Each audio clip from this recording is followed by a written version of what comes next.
Buried inside 4 things about Bitcoin sound impossible. 1. There is a fortune sitting in public view worth tens of billions of dollars today and at past Bitcoin highs over $100 billion. Everyone can see it, nobody can touch it, and the person believed to own it has not spent a single coin in more than 15 years. 2. There is a form of money with no CEO, no office, no headquarters, no customer service desk, no bank account, and no person in charge. If it breaks, there is nobody to call. If it survives, there is nobody to thank. 3. One of the most powerful governments on earth tried to crush it. China banned the mining and trading. The machines shut down, the map went dark, and then the network simply moved. And 4. Buried inside, hidden inside the very first Bitcoin block is a newspaper headline. Not a logo, not a slogan. A headline about banks being rescued again. It is the first clue to why any of this exists, Bitcoin. You have heard the word 1,000 times, maybe you think it is the future. Maybe you think it is a scam. Maybe you know it only as that thing people yell about when the price goes up. But Bitcoin is not really a story about getting rich. It is a story about trust, about what happens when people stop believing the referees, about why money has always needed someone powerful standing behind it, and about one person or one group who asked a question that sounds childish until you realize it changed history. What if money did not need a referee at all? Buried inside, by the end of this video, you will understand what Bitcoin actually is, why it was born, why it is so hard to stop, why its creator disappeared, and why the strangest part of the whole story might not be the money. It might be the fact that the creator walked away.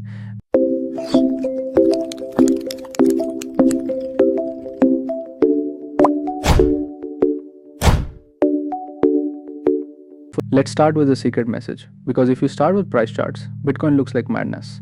A digital coin goes from almost nothing to thousands to tens of thousands, crashes, rises, crashes again, and turns ordinary people into prophets, gamblers, and enemies at family dinners. But if you start with the first block, Bitcoin looks different. It looks like anger. Rewind to 2008. The global financial system is cracking. Banks that were supposed to be stable suddenly look fragile. Buried inside institutions that sold risk as if it was genius discover that the risk was real. Ordinary people lose homes, jobs, savings, and retirement plans. And then they watch the same system that failed them get rescued with public money. That part matters because money is not just paper. Money is a trust machine. When you hold a dollar, a rupee, a pound, or a euro, you're not holding magic, you're holding a promise. A government promises that this thing counts. Banks promise that your number in their database is really yours. Payment companies promise that the transfer went through. Courts promise that contracts will be enforced. Every day without thinking about it. You trust a stack of invisible referees. And in 2008, millions of people looked at those referees and thought, wait, buried inside, if they can make the mess, lose the money, get rescued, and still stay in charge, then what exactly are we trusting? On January 3, 2009, in the middle of that mood, the Bitcoin network began. The first block is called the Genesis block, like the first page of a book, like the first stone in a building. And inside that block, Satoshi Nakamoto placed a short message from that day's newspaper, Chancellor on brink of second bailout for banks. That was not random. It was a timestamp, yes, proof that the block could not have been created before that newspaper existed, but it was also a protest. A little fossil of public anger buried in the foundation. The first thing Bitcoin ever said was basically this: look at what the old system is doing. Buried inside. Now, this is where most explanations become unbearable. They throw words at you like blockchain, nonce, hash rate, proof of work, difficulty adjustment, decentralization, cryptographic signatures, and after 3 minutes, your brain quietly leaves the room. So let's do this properly. Forget Bitcoin for 1 second. Imagine a village. In this village, everyone trades with each other. Ajay gives Priya 10 coins, Priya pays Ravi 3 coins, Ravi pays Meera 5 coins. To keep track of it all, the village has one official notebook. The banker keeps the notebook. If the banker is honest, life is easy, everyone trusts the notebook. If the notebook says you have 10 coins, you have 10 coins. But now imagine the banker lies. Maybe the banker gives himself extra coin. Buried inside, maybe he erases your balance. Maybe a king threatens him. Maybe thieves break into the bank. Maybe the banker is not evil, just incompetent. Suddenly the entire village has a problem because the truth of everyone's money lives in one place. That is the ancient problem. Bitcoin attacks not how do we make internet money.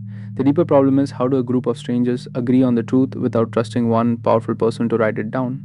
Satoshi's answer was strange and beautiful.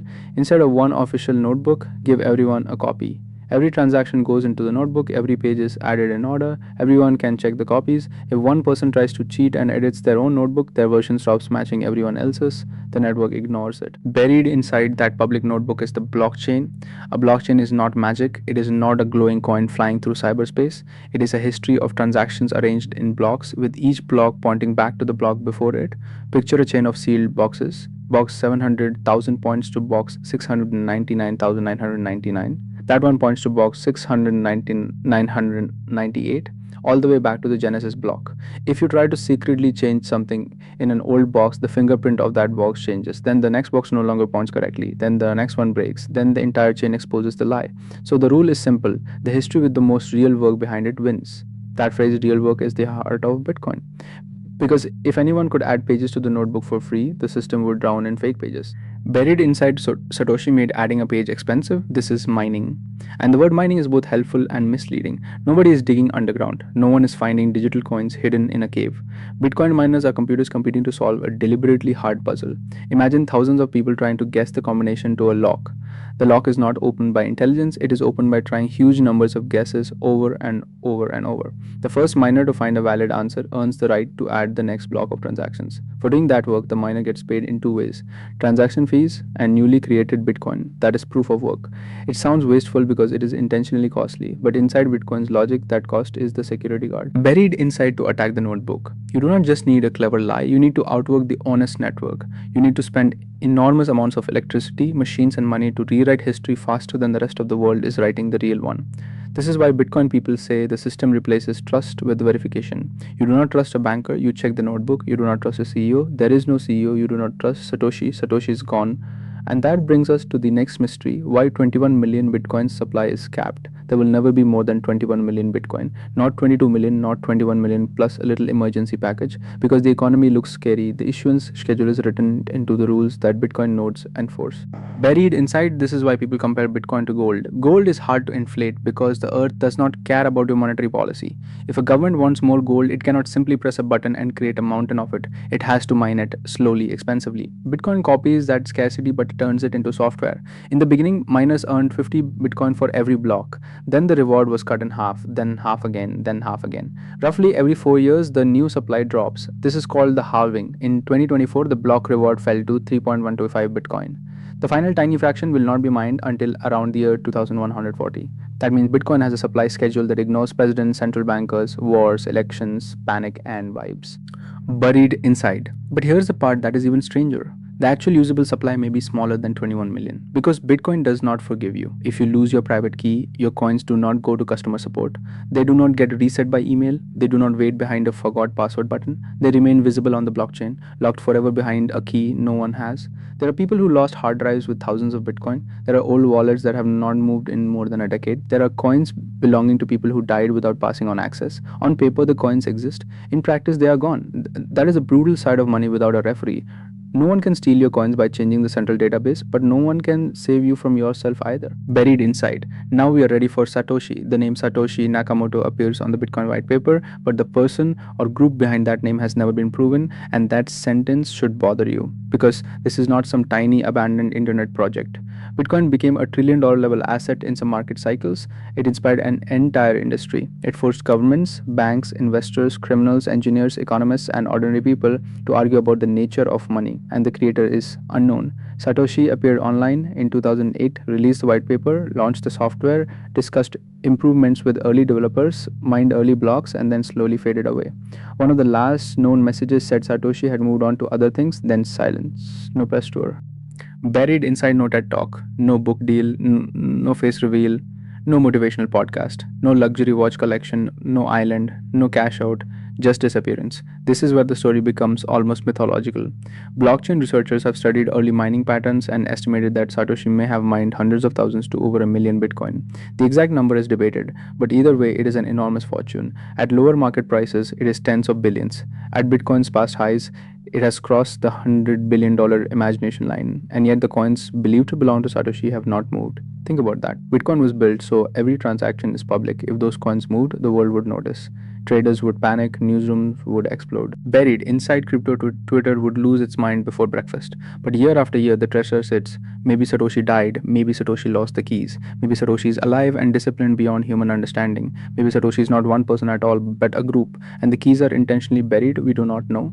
And that uncertainty is not a bug in the story. It is the story because ask yourself what would have happened if Satoshi had stayed? If Bitcoin had a living founder giving interviews, every government hearing would summon him. Every crash would be blamed on him. Every crime involving Bitcoin would be thrown at his feet. Every change to the network would become a political question. What does Satoshi think? Bitcoin would have a king buried inside, and the whole point was to build money without kings. So here's the theory I think matters most. Maybe disappearing was not an accident, maybe it was the final design decision. By leaving Satoshi removed Bitcoin's most dangerous single point of failure. Satoshi, you can arrest a founder, you can pressure a company, you can sue a board, you can shut down an office, you can threaten a CEO, you can make a face famous enough that the face becomes the system. But what do you do with a protocol? What do you do with software running on thousands of machines around the world? What do you do with an idea whose creator is not there to obey? This is why Bitcoin is so hard to kill. Not impossible to damage, not immune to price crashes, buried inside, not safe from regulation, scams, bugs, or human stupidity, but structurally hard to kill because there is no center. And this is where China enters the story. For years, a huge share of Bitcoin mining happened in China. Cheap electricity, huge hardware supply chains, and industrial scale made it a mining superpower. Then, in 2021, China cracked down hard. Mining operations were shut down, crypto trading was declared illegal. The message was clear, not here. If Bitcoin were a normal company, that might have been fatal. Imagine if half of Google's data centers were forced offline overnight. Imagine if half of Visa's processing power vanished. Imagine if a government shut down the headquarters of a bank and froze its executives. But Bitcoin is not structured like that. Buried inside, the network took a hit. Mining power dropped, blocks slowed for a bit, then the difficulty adjusted. Miners moved, hash rate reappeared in other countries, the United States, Kazakhstan, Russia, and elsewhere. The notebook kept adding pages. That is the weird genius of decentralization. You can make Bitcoin illegal in your country, you can shut down local exchanges, you can arrest local operators, you can block websites, you can make life difficult for miners. But unless you control the entire planet, every network connection, every computer, every private key, and every person willing to run the software, you do not kill Bitcoin, you push it somewhere else like water under a door, buried inside. And this is why governments have slowly moved from ignore it to ban it to regulate it to, in some cases, maybe hold it. El Salvador made Bitcoin legal tender in 2021. Although later reforms made acceptance voluntary after pressure connected to an IMF deal, the United States approved spot Bitcoin exchange traded products in 2024, while explicitly warning investors that approval was not an endorsement of Bitcoin itself. Public companies, asset managers, and funds built ways for traditional investors to get exposure without touching private keys. This is one of the strangest reversals in financial history. Bitcoin begins as a rebellion against trusted financial middlemen, then Wall Street builds products to sell it through trusted financial middlemen.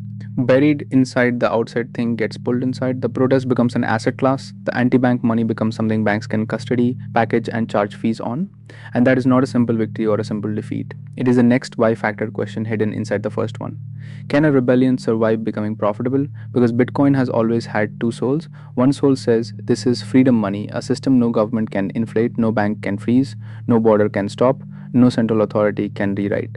The other soul says number go up, and number go up is powerful. It pulls in speculators, influencers, scammers, hedge funds, billionaires, desperate people, and ordinary people who feel like the normal economy has no door for them. Buried inside, some buy because they understand the technology, some buy because they hate central banks, some buy because they saw a chart and felt FOMO burn through their chest. That mixture makes Bitcoin both fascinating and dangerous. So let's be honest about the danger. Bitcoin is volatile, brutally volatile.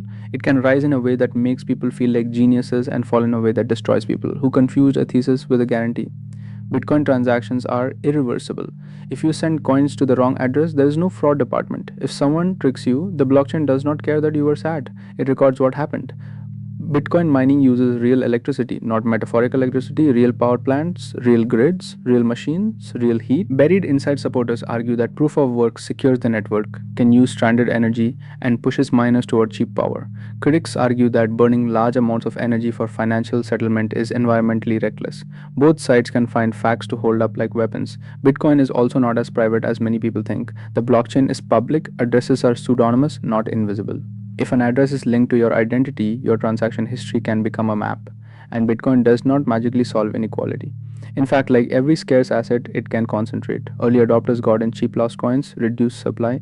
Institutions can buy huge amounts. Wealth does not disappear just because the database is decentralized. So no, Bitcoin is not pure. Buried inside but pure is the wrong standard. The better question is, what did Bitcoin prove? It proved that strangers on the internet could maintain a shared money ledger without a central operator. It proved that digital scarcity could exist without a company's permission. It proved that a system can be more trusted because no single human is trusted with it. And it proved something darker too. It proved how deeply people wanted an exit. Because Bitcoin did not become famous only because the code was clever. Clever code dies every day. Bitcoin survived because it arrived at the exact emotional moment when trust in institutions had been wounded. That is the real origin story, not a coin, a wound. Buried inside the 2008 crisis told ordinary people a very old lesson in a modern language. When things go well, profits can be private. When things collapse, losses can become public. The powerful can fail upward. The referee can be part of the game. Satoshi saw that wound and built a machine around one question. What if the rules did not depend on the referee being good? That is why the Genesis headline matters. It is not just trivia, it is the emotional key. Bitcoin's deepest promise is not that you will get rich, it is that the rules are known in advance. No secret committee can wake up tomorrow and decide there should be 42 million Bitcoin. No bank can lend your Bitcoin 10 times over inside Bitcoin's base layer. Buried inside, no founder can return with a new roadmap and change the supply because quarterly growth looks weak. The rules can change only if the network accepts them. And if people disagree, the network can split. That is messy, human, political, but it is not one person in a room. Now, if you're new to this, you might ask, wait, if nobody's in charge, who updates Bitcoin? Good question. Bitcoin is open source software. Developers can propose changes. People can review code. Miners can choose what software to run. Node operators can choose what rules they enforce. Users can choose what they consider Bitcoin. That sounds chaotic because it is. But that chaos is also a defense mechanism. Bitcoin changes slowly because changing Bitcoin is hard. Buried inside, and for a system whose main selling point is predictable rules, slowness is not always weakness. Sometimes slowness is the immune system. Fast systems can innovate quickly. Slow systems can resist capture. Bitcoin chose resistance. This is also why Bitcoin is not the same thing as crypto. Crypto became a giant jungle. Tokens, exchanges, NFTs, stablecoins, scams, smart contracts, meme coins, leverage casinos, real experiments, fake revolutions, and 1,000 projects promising to replace everything by Friday. Bitcoin is narrower. It does not try to be every app. It does not try to run the whole internet. It does not have a marketing department shipping new features to keep attention. It mostly does one thing: maintain a scarce, decentralized ledger. Buried inside that simplicity is why some people find it boring and why others trust it more.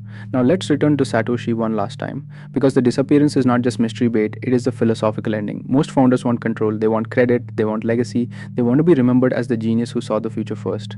Satoshi gave the world a system designed to reduce the need for trusted people, then refused to become the person everyone trusted. That is almost impossible to imagine now. Today, founders build personal brands before products. They become symbols, celebrities, main characters. The person becomes the company becomes the person's ego with payroll. Bitcoin's creator did the opposite.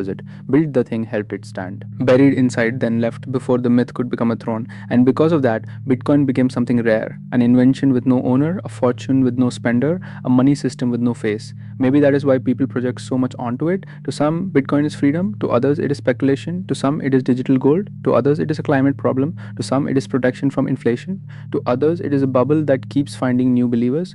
But underneath all those arguments, the question remains, can humans build a system where the rules matter more than the rulers? That is Bitcoin's why. Not price, not hype, not laser eyes. Trust. For thousands of years, money has asked you to trust someone.